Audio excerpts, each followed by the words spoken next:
Hey, everybody. Welcome to WP Roundtable, episode 148. Today, I am joined by my very good friend and travel buddy, Mr. Andy Melichar of A2 Hosting. How you doing today, Andy? I'm doing great. Awesome. Have a productive day so far?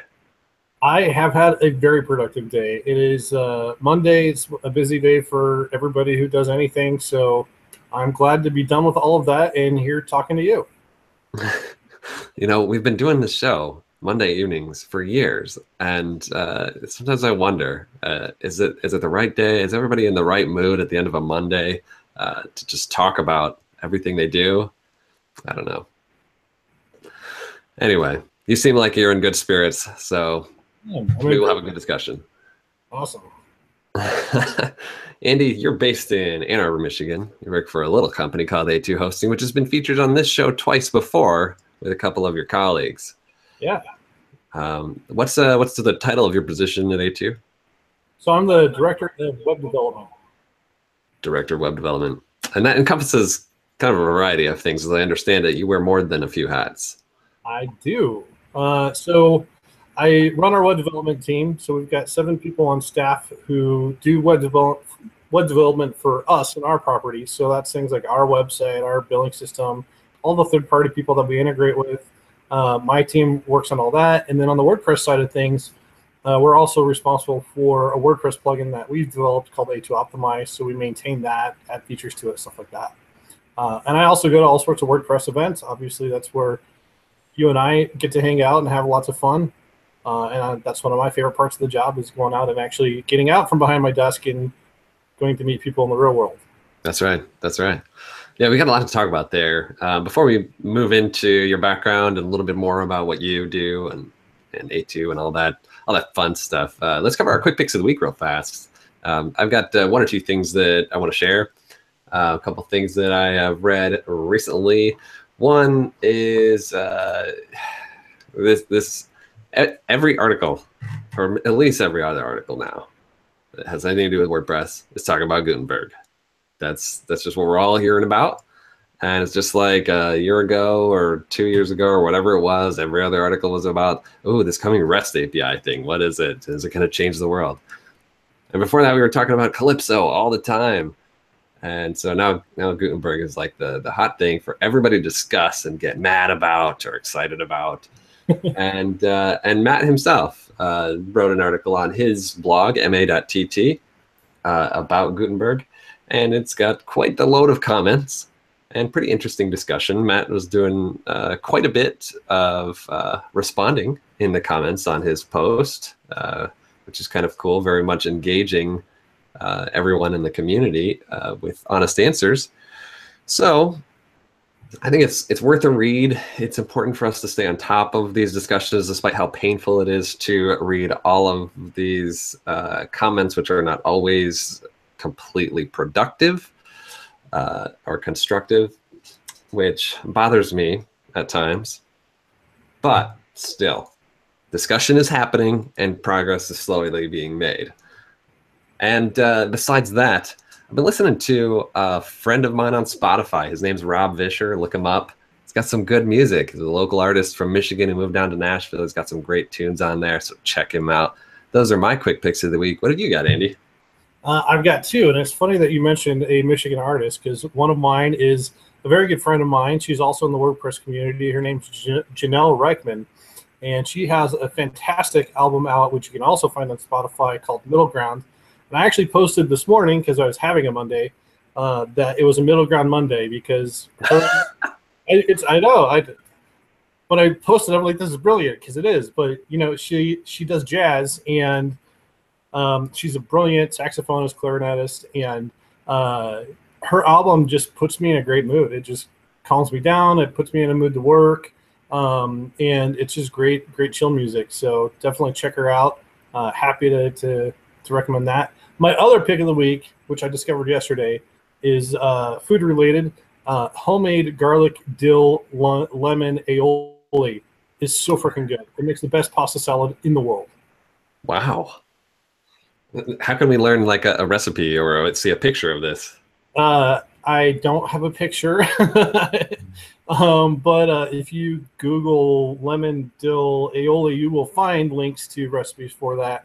And it is pretty easy to make and really, really delicious. You know, I think that you're probably going to get kicked off Instagram if you actually didn't post a picture of that. That's what I hear. You know, I've got pasta salad with it. I could take a picture, I suppose. Yes, yes. All It's right. pretty much mandatory. All right. I will Instagram my garlic dill lemon aioli just for you. Thank you. The world thanks you. Okay. And I thank you for sharing Janelle's fantastic work, which I also enjoy and do listen to on Spotify. Her original compositions, fantastic music. It's really good. Yeah. When she first said I'm on Spotify, I was like, oh wow, that's cool. And after I started listening to it, really impressed. Really special. She does perform locally in Ann Arbor semi regularly. So if you're interested in local, might get a chance to see it live. Yeah. Totally. All right. So thanks for sharing those things, Andy. Let's talk Yeah. a little bit about you, sir. There's a chance that someone might be tuning in who doesn't know your whole life story. Let's let's enlighten them a little bit. I want to start, if you don't mind, a few years back before you worked at A2, had a career on the web, or doing anything really important with your career. Tell us a little bit about what your ambitions were when you were young. You said, these are the things that I want to do with my life. Here's how I'm going to do it. What was that time like? Well, if you go back far enough, um, when my dad asked me what I wanted to be when I grew up, I said I wanted to work in an office, and that's literally all I said. Wow. Yeah, shoot for the stars. Yeah, you know, yeah, I did very, very, very geeky things when I was a little kid. Um, Fast forward a few years after that, I crazily can say that I've been in the web world for 20 years now, which is just nuts. You know, in high school, I started programming websites from scratch. Back then, obviously, it was straight up HTML, and um, you know, if you made your text flash, that was amazing. And thankfully, I've graduated a bit further than that. But what that got me is coming right out of high school. I started working part time for an ad agency back in Omaha, where I'm from, and worked for them part time for a few years, and then actually came on as their first full time employee, and ended up working for them for 12 years. And through that, I learned quite a bit more about web development. I learned a lot about branding and marketing, and really kind of rounded out my whole aesthetic at the same time. And at that time as well, social media was coming into the front. So, we were on Twitter and Facebook very early, and got onto that world. And so that really kind of propelled me to where I am now. Out of that job, when it was time for me to part ways with that agency, I got on board with A2 Hosting, and kind of grew up the ranks there as well too, to what I'm doing now, running the web team. Let's talk just a little bit about some of the experiences. You worked 12 years at an agency. That's a darn long time. I mean, it really is, all things considered. For an industry that's still relatively young, that's like, half of the time that one even could work at a digital agency doing that kind of work. So tell me a little bit about the roles that you played there. Were you, a developer coding up websites? Were you managing projects? Did it change a little bit over time? What were you exposed to? All of the above. I first started out just as a freelance web developer for them. So, their talents, the owners' talents were more specifically in the branding and advertising space, and they didn't have the web talent. So that's where I came in and contributed to the holistic approach that they tried to take to all their customers. And then as I got in and experienced more of their expertise and learned what they were up to, I got to the point of writing up proposals and doing brand presentations, and I actually gave branding workshops, and all sorts of crazy fun stuff. Multi-digit proposals to large companies, and it was quite a bit of fun. And at that same time, I was doing a lot of back-end development, and as well managing a couple developers at that agency as well. What kind of platforms were you taking advantage of and using in these website builds during that time? Our very first website was 100% in Flash. And you know what? I still think it was a pretty cool website. I kind of miss it. I'm It was sure it pretty was. cool. I'm sure it was. And then we moved from there, and also I don't like to admit it as much in the presence of WordPress people, but I was a Joomla developer back then, and Right. spent a lot of time writing Joomla sites. Um, Thankfully, I don't do that anymore. Although Joomla's great for people, just not for me. Um, and Yeah, I mean, I did a lot of crazy stuff. Like one of our clients was a real estate developer, and we did this crazy thing where we hacked into, not really hacked, but used their APIs and got into Google Maps and did overlays on top of Google Maps for all the lots that you could purchase to build your house on in Omaha. And that was really, really early adoption of that type of technology. We had to write all of our own JavaScript frameworks for that because none of it really existed. And that was a really fun project. So yeah, lots of fun stuff like that. Wow. In all those 12 years, did you ever have a nightmare project? Several. Are there any stories that you can retell that were anything but funny at the time, but looking back kind of make you smile? Uh, yeah, I mean, I obviously can't say names, but we had one client that we had worked with on a personal level for doing some fundraising, and she needed a website for her personal brand. And so we built it to spec. We gave her what she wanted, and then it was just constantly, well, change this, move this over, 5 pixels, and change this one shade darker of blue. And that's back before we really had a good framework for dealing with those type of change requests, and before we had the wherewithal to say no to a customer, because we still were operating under the customer's always right mentality, which isn't true. And so we really just tried to placate her and give her all the changes that she wanted. And in the end, she just completely flipped out on us and called us lots of nasty names and said she was going to sue us. And we ended up totally just refunding her money and ending the project. It was an absolute nightmare. And I still can't really laugh about it, but I learned so much about project management and about how to deal with angry customers and how to really stick to your scope through that experience, because that's where we went wrong, right? Is that we didn't stick to our guns. We didn't go back to the contract. We did not say, this is what we promised. This is what we delivered. If you want X, Y, and Z, you got to pay us more money. We didn't do any of that. And so we just kind of fell on our face, and the whole thing blew up. All right. So at a certain point, you made the transition to out of the agency and to begin working for A2 Hosting. Was there anything in between that I missed? I did a short stint of freelance stuff. Nothing worth really mentioning. Well, you ended up working for a hosting company, which means that you've spent all these years working for an agency, understanding what hosting is, and you were a customer of some hosting companies, who probably a few in that time period. And you learned what hosting is. We're all customers of a web host, and at a certain point, you went to work for one. I mean, was that something that kind of was intentional? You started to become interested in web hosting or in that industry, or was it something that just sounded like a good change of pace? What kind of attracted you to that space? It was a little bit of providence. I didn't seek it out per se. I was just in a position where I was looking for my next gig. I didn't really know what it was going to be. And A2 had a job posting up for, at that time, actually just a social media manager.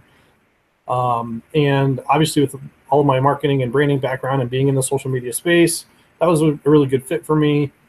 And I liked what the company had presented in terms of their existing brand and how they had the job posting. I literally wrote back to them. I said, "You wrote this job posting for me. You need to hire me," and they did. So that worked out really well. But you know, the whole reason I applied is exactly what you said, is that as a person in the agency space building websites, I had consumed a lot of web development and used a lot of web hosts and knew what made a good host and what made a bad host. And so I really felt confident that I could represent a host as well as help them move forward with their brand and position themselves well with social media and all that. And so that's how I got in the door at A2 Hosting. And back then, the team that I manage now was only 2 people, and they had been there for quite a while. And so as our team grew, then I was asked to take over the team and manage it. And so that's what I do now. That's pretty cool. Yeah. Yeah. I work for a company too that I was a customer of before I started working there. Slightly different, but still the same concept. I wonder what some of your thoughts are about that, flipping that perspective. You were the customer once, and you say, I know a bit about web hosting and how it works, and I have opinions about what they should be doing better. And next thing you know, you're on the other side and looking at hosting, from the inside. How did your opinions change after you saw how things really work? Were you able to like take action, change things that you wanted to, or you start to understand that maybe it's a little harder than you thought? You know, both. I mean, that's actually one of the things that I like to talk about is when I talk to people within the WordPress community, I like to talk to them about their hosting. And even if they're on somebody else's hosting, a competitor, and they're having issues with, the relationship with their host, or they, got an email from their host that says, hey, you're using up too many resources or something like that. I love having that conversation with people about how to deal with that and how to actually work with their host to get it figured out, because there is so much happening in the hosting world under the hood per se that the average customer just doesn't know. And the hosting industry as a whole still needs a little bit of work on explaining that to their customers. Because it is very technical. There's so much going on in terms of how the server is configured, how we actually make it so that your website is secure from everybody else's website. So if somebody else gets hacked, you don't. There's so much happening in the underlying framework that trying to bridge that gap is really a challenge. It's something our support has to do all the time. When somebody calls in angrily that something's gone wrong with our hosting, there's so much knowledge that we have to put out in order to bridge that gap between what they think happened, what actually happened, and what the fix is. And so it's just a constantly interesting conversation for me to have with people, and something that I think, from being on both sides of the fence, I've got a really great perspective of that now. Because I was that angry person calling up the host and saying, why are my sites down? What did you do? Help me right now. And now I'm on the other end of it, and I have been on the side seeing why those sites are down and exactly what happened. And it's really cool. It's really cool to be able to see both sides of that fence and try and bridge that gap. Yeah. It's weird, really. Hosting is, I think, it's one of those things where, the host is definitely in that position to take the blame for anything, unjustifiably so in so many cases, because you have customers, huge numbers of customers who are not very technically oriented, purchasing a very technical product, and then doing technical things on top of it, which they don't fully understand. I mean, just it happens all the time. In fact, one of my favorite stories to tell is I was at WordCamp Columbus a year ago, 2 years ago, I forget. And we had one of our customers come up to the table and say the dreaded thing, like, you guys are terrible. I hate your hosting. It's so slow. 10 sites with you, and they're all really slow. And we thankfully actually had somebody from our support department with me. And he said, hey, let's just go over to the table over here and sit down and take a look at your sites and see what's going on. And spent like 45 minutes with the guy going through all of his sites. And it turns out that he had just made some decisions that really affected the performance of his WordPress sites. And because he had made that decision on one site to solve whatever the situation was that he needed to fix, he took that change to all of his 10 sites, and it made them all slow. And so it was definitely on the user side. It was not on our side. But because the common denominator for him was I have 10 sites and they're all with A2 hosting, well, we're obviously the problem, right? And Right. so, so he sat down with them and he went through all the sites and said, here's X, Y, and Z, why this is doing this, and you're not using our plugins, so you're not optimized, And after sitting down with them and going through that, the guy's like, oh my gosh, you guys are great. My sites are flying. They're going so fast. I'm sorry that I was mad at you. Thank you, thank you, thank you. And that's Happy ending. it was great. It's a really common occurrence for us is that people will call up and be upset about something, and we're able to show them exactly why, what they did, or how their config is set up that may be causing a problem, and lead them to a path where they're so much happier because we know the server infrastructure so deeply, and because we spend so much time working with WordPress, we're able to offer that to our customers and help guide them to happiness in a sense. Happiness. I like to think of it like maybe the perspective of an auto manufacturer who gets a customer and says the car's not getting the gas mileage that is advertised, and then you find out, well, you're driving on the wrong tires and you're pulling a trailer that's very heavy and you're not a very good driver. Right. What are we supposed to do about that? Web hosts find themselves in that position all the time. All the time. Yeah.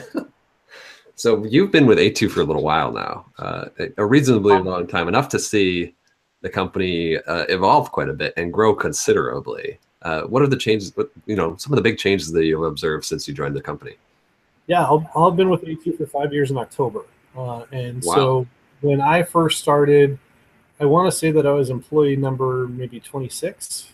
And now we are around 100, which is still a pretty small company as compared to a lot of other hosts.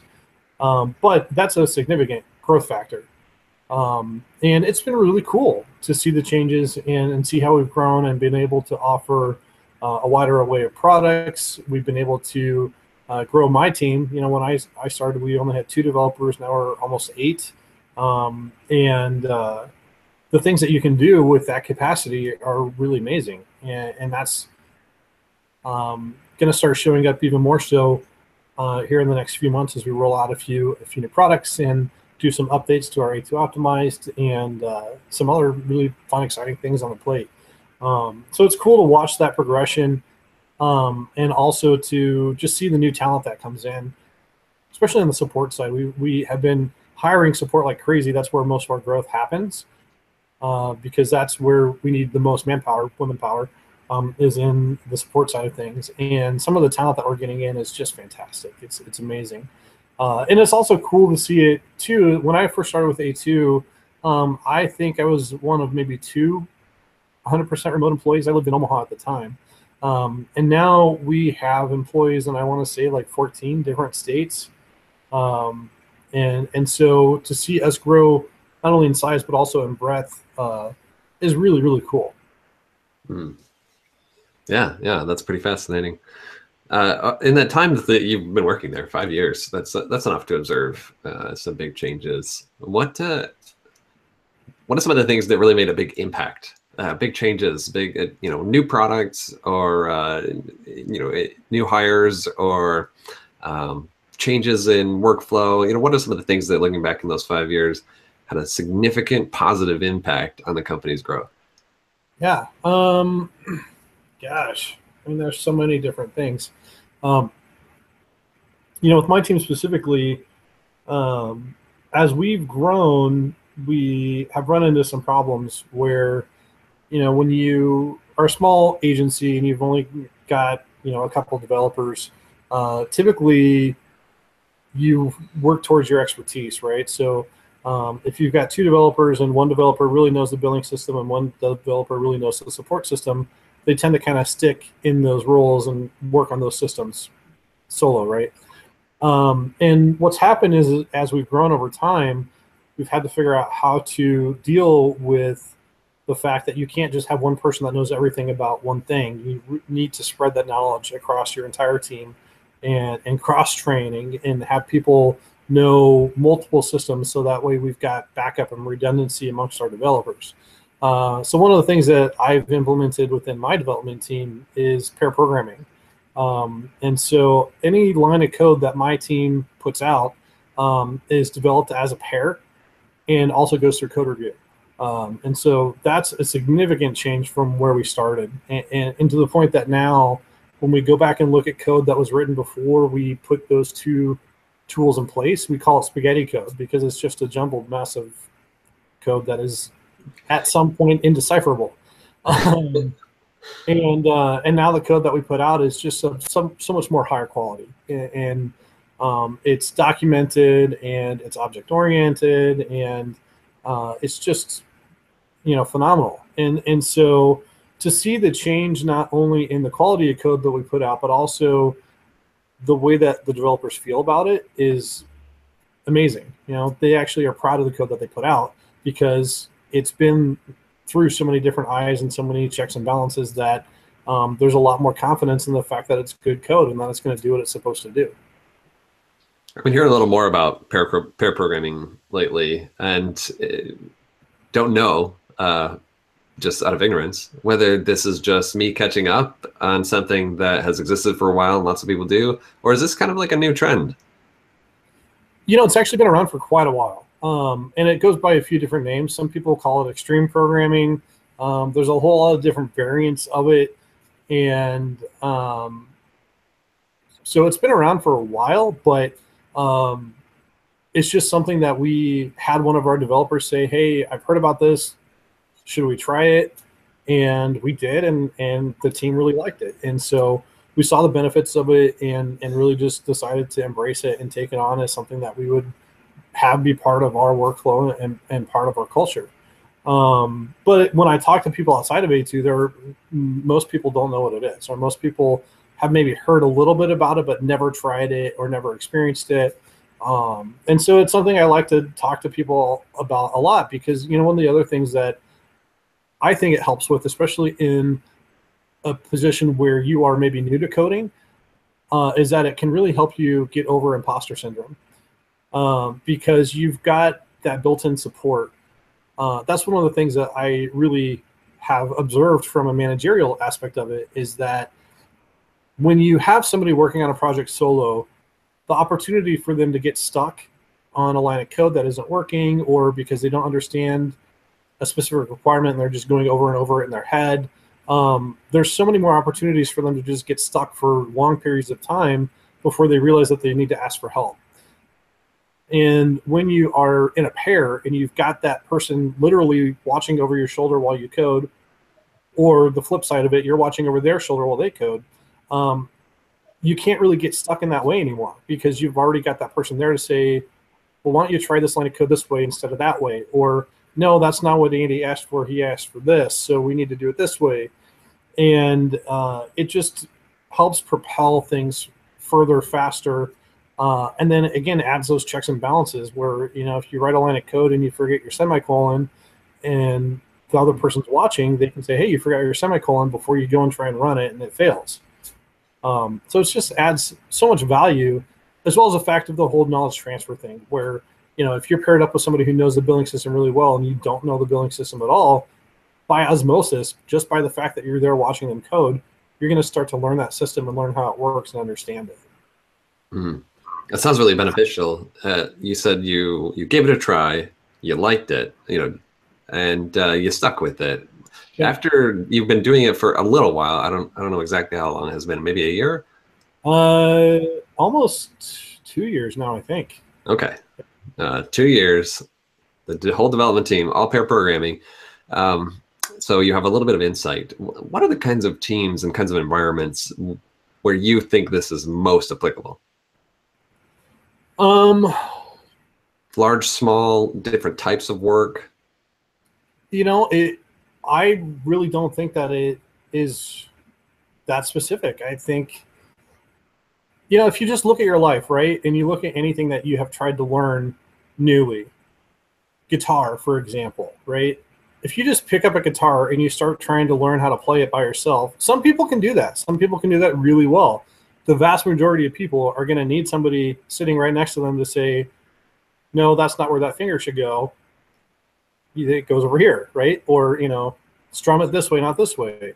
And so think of coding the exact same way, is that especially for people who have never coded before or starting to get into code, or maybe they've got their first coding job, they've got enough PHP that they've got a junior developer position, you still need to learn. And having somebody right there who has knowledge that you don't is going to be beneficial for you to move forward at a faster pace than you would if you tried to do it on your own. And so I can see it working for coding, but even think about it from the design perspective of it. Why not do pair design? If you're trying to whip up a logo or something for somebody, maybe having another designer right there with you while you do it is going to make that process go faster. And especially because if you both listen to the customer and what the customer wanted, you both heard different things. And so when you come together to actually deliver on that logo, you can take the different hearing that you had of that customer and share that with each other while you develop that out. I could see it working in that way too. I know that hiring is a big deal for you. Expanding your team, you spent a lot of time looking for the right people to build out the team that you want. That's the big part of what you focus on. When you talk with prospective employees, I wouldn't be surprised if you don't often come across someone who has experience with pair programming. And when you describe that, what kind of reactions do you get? Are you getting developers who say, that sounds exciting and I want to try it? Or are there some who hesitate? Both by far. And, I've learned my lesson, I'll say, in terms of hiring, that the first 5 minutes of any initial interview that I have with somebody, I just spend explaining our team, our pair programming, how we function, and how it works. Because not only do we do pair programming, but my team is also 80% remote, and even I have a couple of people who are 100% remote. And so if you think of the logistics of doing pair programming and being completely remote, it's a really unique system. And so I flat out tell people, I'm like, pair programming is what we do. We do it 100%, and we're remote. So the logistic of that is you are basically on the phone with your programming partner for 8 hours a day, 5 days a week. And is that something that you're willing to do? And on top of that, the whole point of pair programming and also Agile and Scrum, which is the methodology that we work for or work under, is a very high amount of direct peer feedback.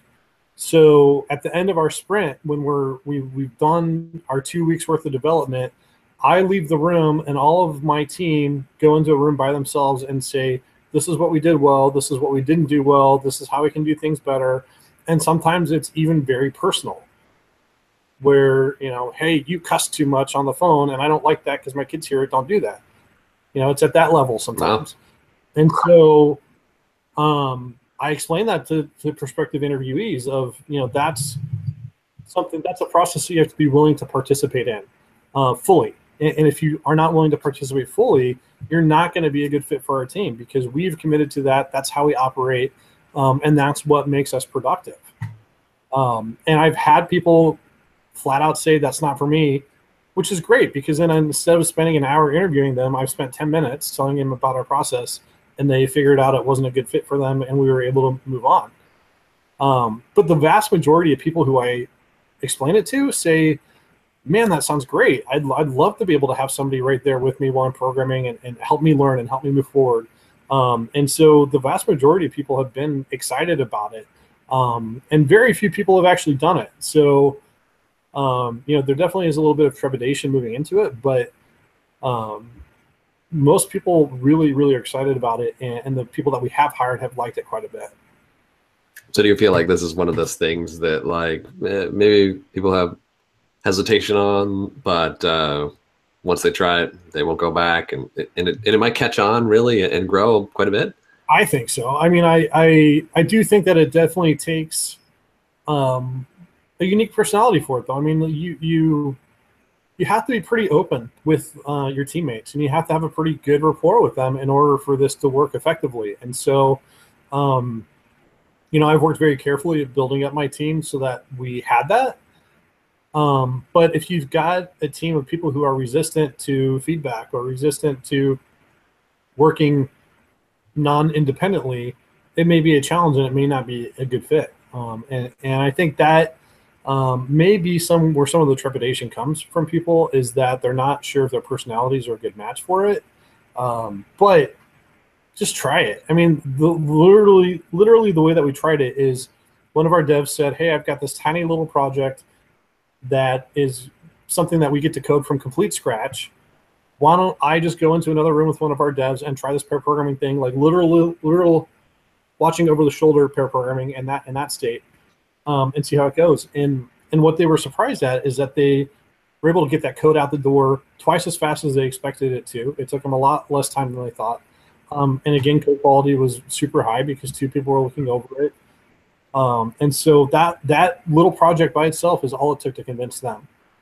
And so that's what I tell people when I talk to them about pair programming, is just, find a little project that is small, has a pretty defined scope, and just try it and see what you think. In worst case scenario, you try it and you don't like it, but maybe you're surprised. Maybe it works out great for you. So pair programming is a great example of something that's been positive for at least your development team. Is there anything else that you can come up with that that you guys have done at A2 that you're proud of, or that really worked, or that you guys rolled the dice on and scored big time in the past 5 years? Yeah, I mean, our A2 Optimize plugin is something that was kind of the same thing. We just said, we're a hosting company. We know how to make things run fast. We know how to make WordPress run really fast. Why don't we just write a plugin that does it for our customers? And so we did that. We wrote A2 Optimized, and it does essentially that, where you install it in your WordPress. If you're hosted with us, it talks to some of the code on our servers and tweaks your WordPress to work specifically well with our server infrastructure. And so you get the added benefit of our servers and how we've configured them. And it's just really simple to use. And so we have solved a lot of the problems that customers call us up and say, my website gets hacked, or it's running really slow, or, X, Y, and Z. And so we just tried to solve as many problems as we could without having it be super cumbersome. And so we delivered that with A2 Optimized, and it's something that we continue to develop and add on to, and has worked out really well for us, I think. Yeah. So A2 has been getting more and more involved in the WordPress space. I understand WordPress is a significant segment of your customer base. Other than just pure numbers and saying, hey, we have a lot of customers using WordPress, is there anything that really excites the folks at A2 about encouraging customers to use it, or just are there any reasons that you as a host are happy that it's a growing platform? Yeah, I mean, for us, what it's offered us an opportunity to do that didn't really exist before WordPress became as prevalent as it is now, is that we can focus a lot of our energy on a particular platform and have that be something that can benefit a large number of our customers. Before WordPress was as prevalent, we had to spend a lot of energy on all these other CMSs and really try and differentiate ourselves in a wide mesh of directions. And we still do that to a certain degree. We still have support for A2 Optimized, for example, for other platforms like Joomla, Magento. We have sister plugins of A2 Optimized for those platforms. But the more energy we put towards A2 Optimized WordPress, we can impact a significant number of our customers with one product. And that's just phenomenal. And that speaks a lot to how prevalent WordPress has gotten within the web right now. That so many people use it. I think at last count of new customers coming in and signing up with us, somewhere around 70% of those customers are coming to us and hosting WordPress.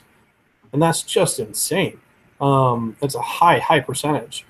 So for us, being able to benefit that 70% with one product that we've developed is just phenomenal, and it has been a game changer for us.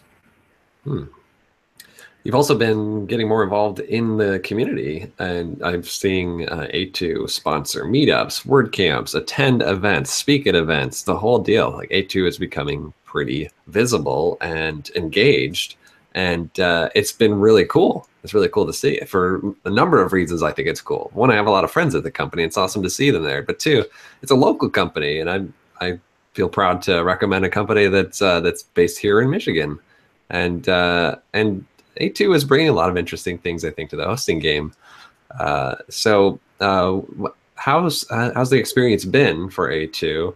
Just diving in to this WordPress space.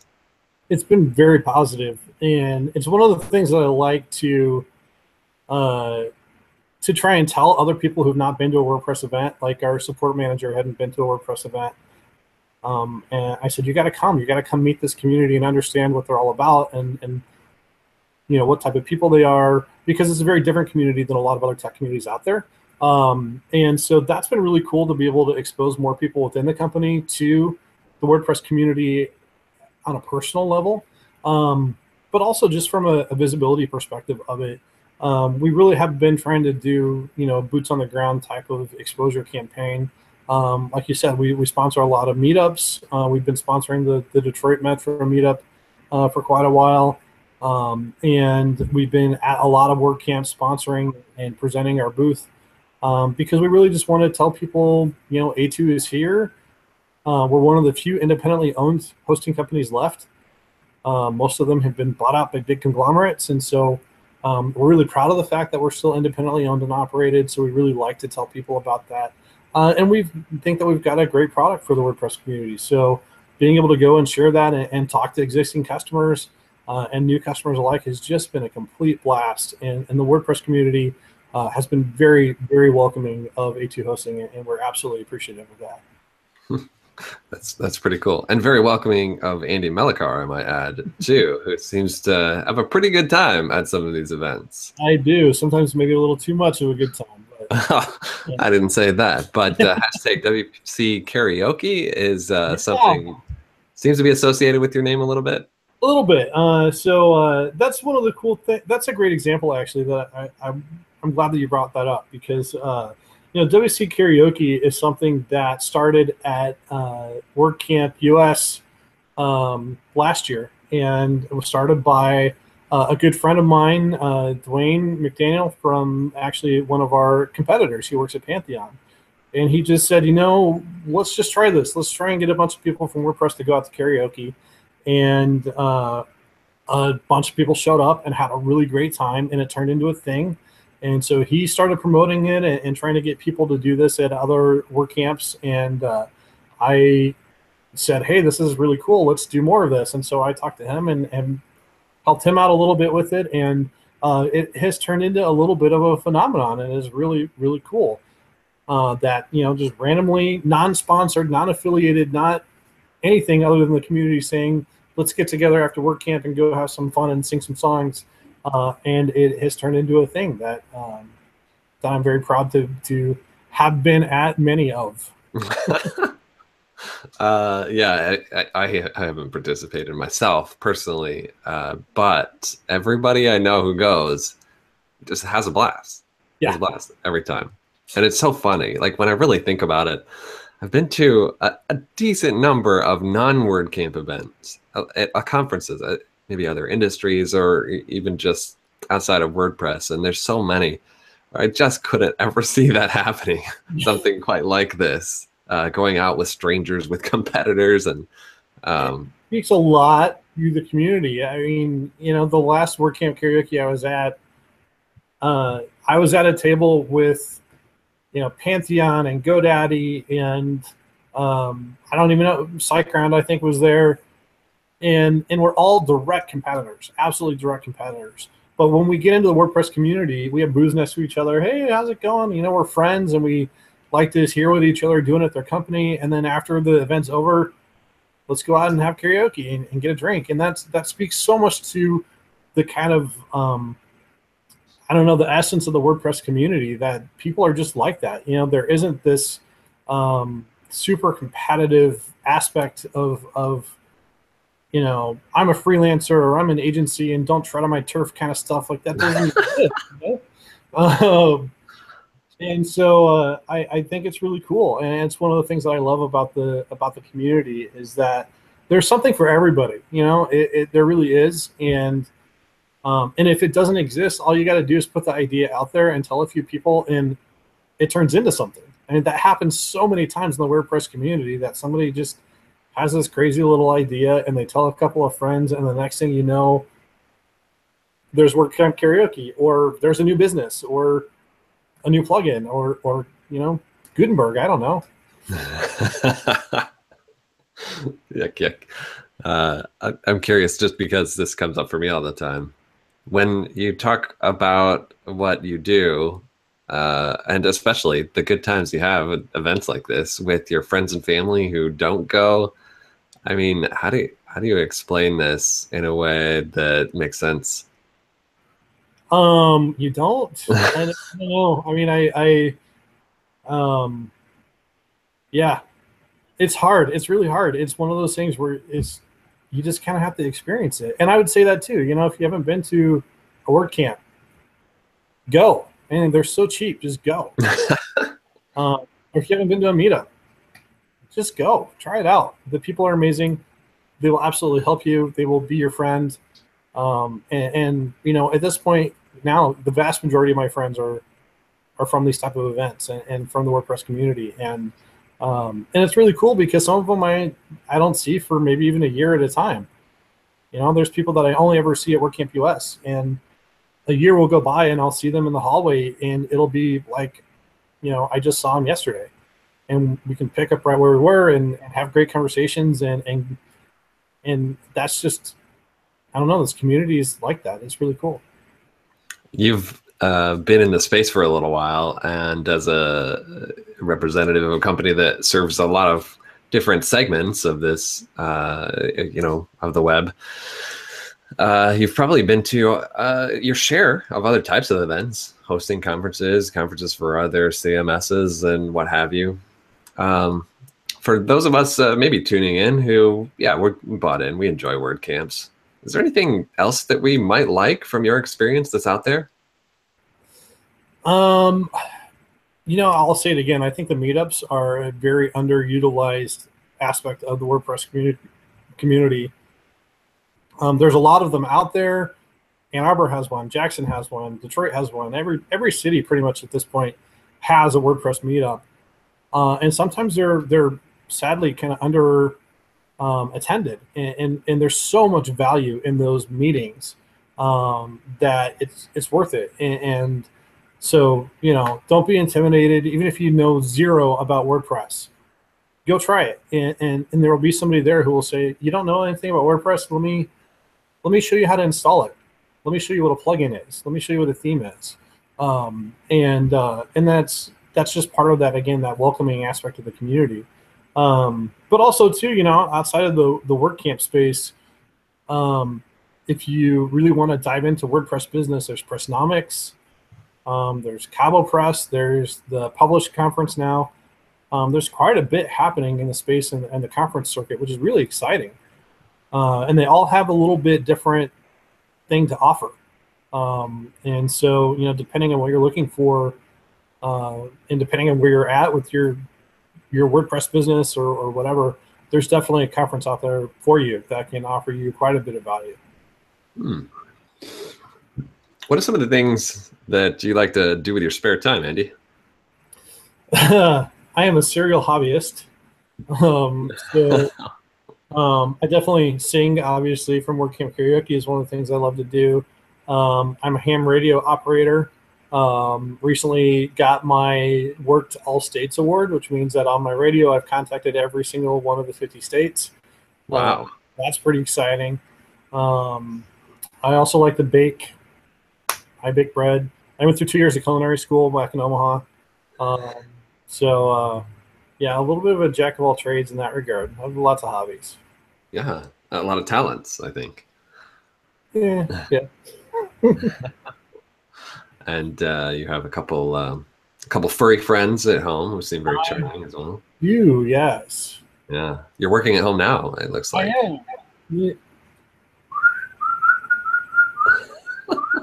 See if we can get him over here. Come on. Come here. Come here. Don't knock down my computer. Oh, hey there. There's Broccoli. Come on, Tips. And this is Toby. Oh, hey, Broccoli and Toby. Welcome to the show. Yes. They are my babies. Man, I go there. Yeah. Super great. Well, looking forward to your calendar, Andy. What's on your schedule? Where are you going to be that someone might bump into you? I will be at WordCamp Pittsburgh, WordCamp Toronto, WordCamp Ann Arbor, and probably WordCamp Columbus, all happening in the very near future. Oh man, they're coming fast. It seems like a trend. We get a lot of WordCamps late summer, early fall.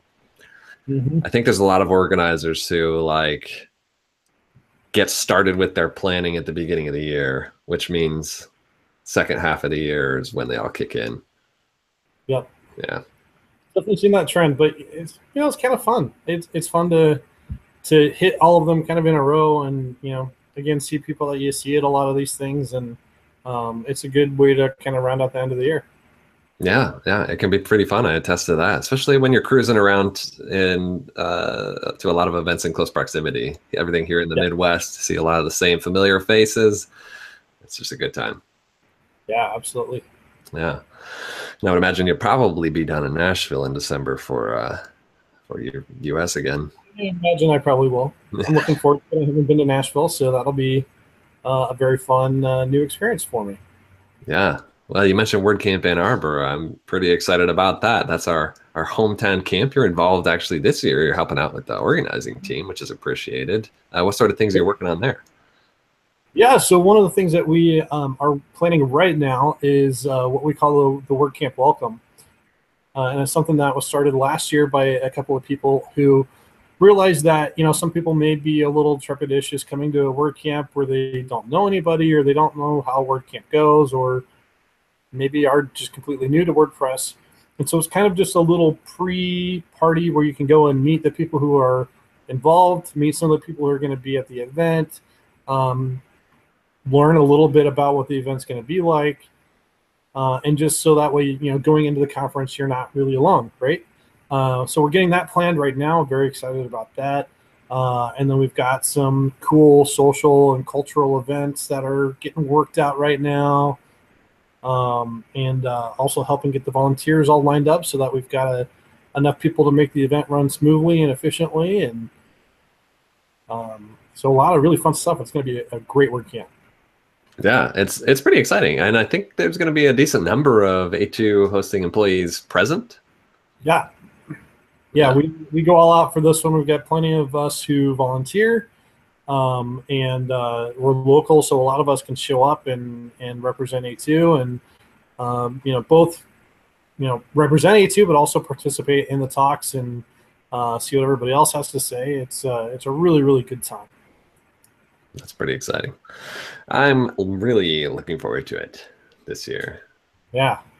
Well, our time is just about up here, Andy, and it's been a pretty good chat. Just a couple final things before you go. One is, do you have any good recommendations for people that I should have on this show in the future? Oh man, let's see. I'll give a shout out to my Metro Detroit WordPress buddy Eric Malcolm. He is a downright cool guy. I don't know if you've had him on the show yet. If not, you definitely should. I enjoy spending time with them, and he does a lot of WordPress fun stuff. Who else would be good?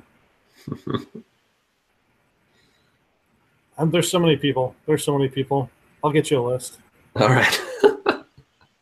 Yeah, I get that answer a lot. Okay, so before we wrap up, is there anything, any kind of parting thoughts that you want to share with anybody tuning in, just about you, about A2, about community, just something that's on your mind before we go? Man, I'll just say, you know, if you've been thinking about starting something, if you've been thinking about trying something new, if you want to go to WordCamp US, if you know have been trying to figure out a way to jump into something new, do it. Just do it. There's so many supportive people in this community that will help you. There's so many people who have been there and done that and can give you advice. Get involved, ask around, and this community will absolutely embrace you and welcome you and give you the love and support that you need to make your life and yourself great. So do it. Awesome. Yeah, very encouraging. That's a great way to end the show, Andy. I appreciate you taking the time out of your day to join me. I hope the rest of your Monday is awesome and the rest of your week is as well. So thanks again. Absolutely. It's been my pleasure. All right. Talk to you later.